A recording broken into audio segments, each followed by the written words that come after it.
We have lots of fitness regimens to choose from, but, unfortunately, few gratitude workouts. And we rarely find gratitude influencers on social media. As a rule, we need to fashion our own gratitude program. So here's a start, based on the wisdom of the great philosophers. If you follow these suggestions with a little discipline, you will conquer ingratitude and reap the reward that comes from showing true appreciation. Uncompromising quality. Enduring impact. Your support ensures a bright future for independent journalism.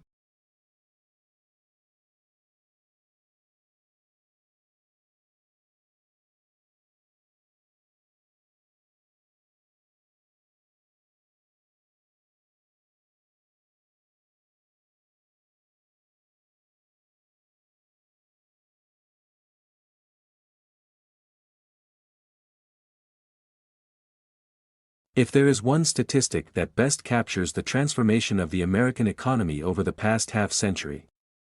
Over the course of a few decades, the chances of achieving the American dream went from a near guarantee to a coin flip. Ronald Reagan took office promising to restore growth by paring back government, slashing taxes on the rich and corporations, and gutting business regulations and antitrust enforcement. The idea, famously, was that a rising tide would lift all boats. Instead, inequality soared while living standards stagnated and life expectancy fell.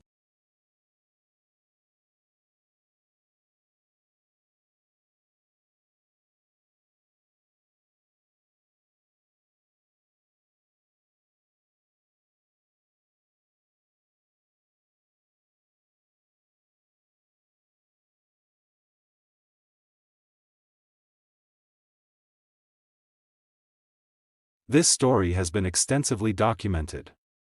But a nagging puzzle remains. Why did America abandon the New Deal so decisively?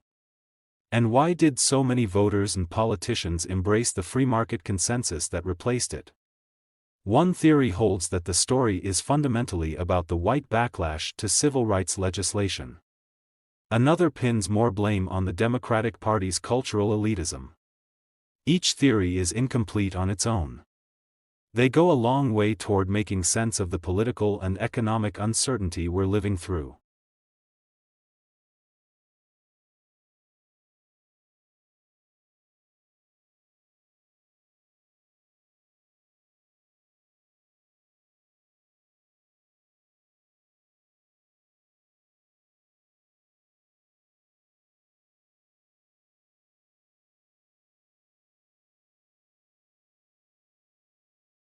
Richard Nixon's Southern strategy exploited that rift and changed the electoral map. Since then, no Democratic presidential candidate has won a majority of the white vote. But their coalition, Dixiecrats as well as Northern liberals, fractured. Ronald Reagan eventually channeled that backlash into a free market message by casting high taxes and generous social programs as funneling money from hard-working Americans to undeserving welfare queens. Democrats are the tragic heroes. The mid-century economy was built on racial. Economic inequality was the price liberals paid.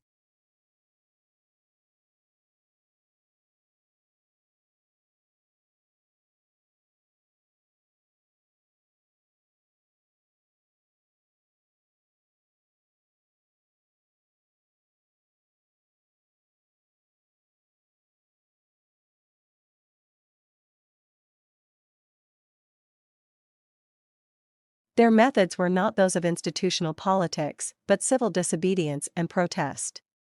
The rise of the New Left, Leonhardt argues, accelerated the exodus of white working-class voters from the Democratic coalition.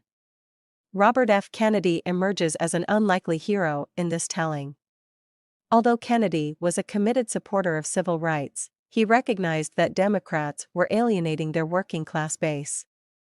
As a primary candidate in 1968, he emphasized the need to restore law and order and took shots at the New Left, opposing draft exemptions for college students.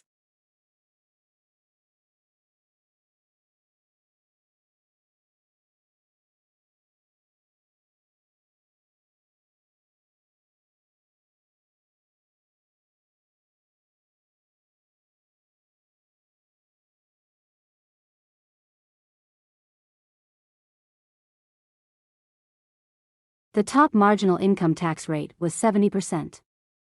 Deregulation led to an explosion of the financial sector, and Reagan's Supreme Court appointment set the stage for decades of consequential pro-business rulings. None of this, Gerstle argues, was preordained. It took the unusual confluence of a major economic crisis and a talented political communicator to create a new consensus. By the 90s, Democrats had accommodated themselves to the core tenets of the Reagan Revolution. President Bill Clinton further deregulated the financial sector.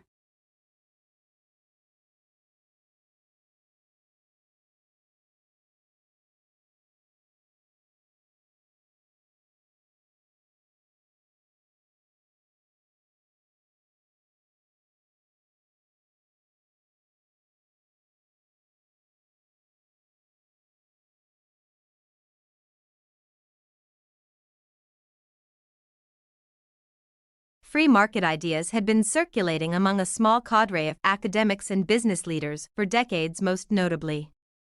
For the religious right, government was licensing abortion and preventing prayer in schools.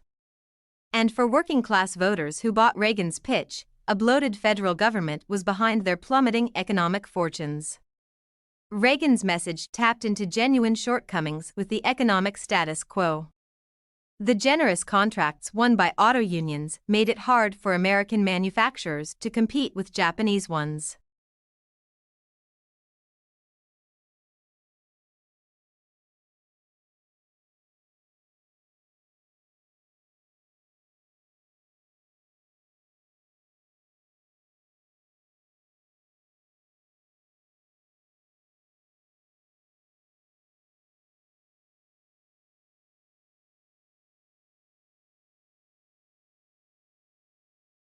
According to the economic historian book, The Rise and Fall of the Neoliberal Order, that peace is the severe economic crisis.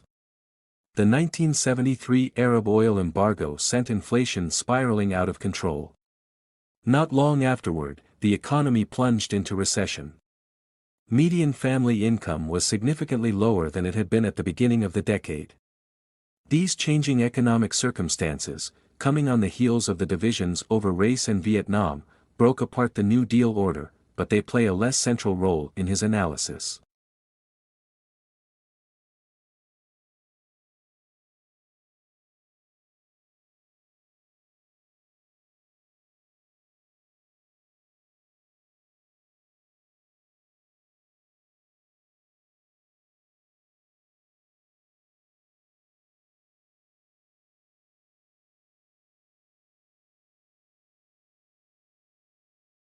His administration increased funding for Social Security and food stamps, raised the capital gains tax, and created the Environmental Protection Agency.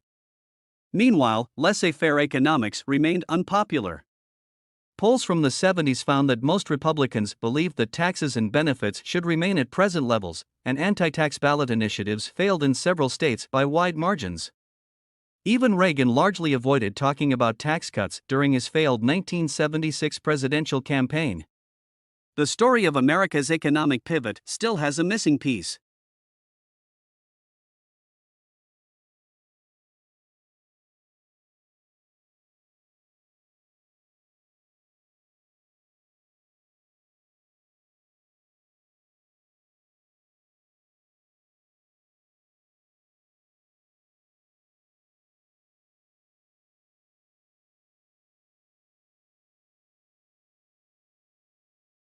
Leonhardt's accounts might appear to be in tension, echoing the race versus class debate that followed Trump's victory in 2016. In fact, they're complementary. As the economist Thomas Piketty has shown, since the 60s, left-leaning parties in most Western countries, not just the US, have become dominated by college-educated voters and lost working-class support. But nowhere in Europe was the backlash quite as immediate and intense as it was in the US. A major difference, of course, is the country's unique racial history.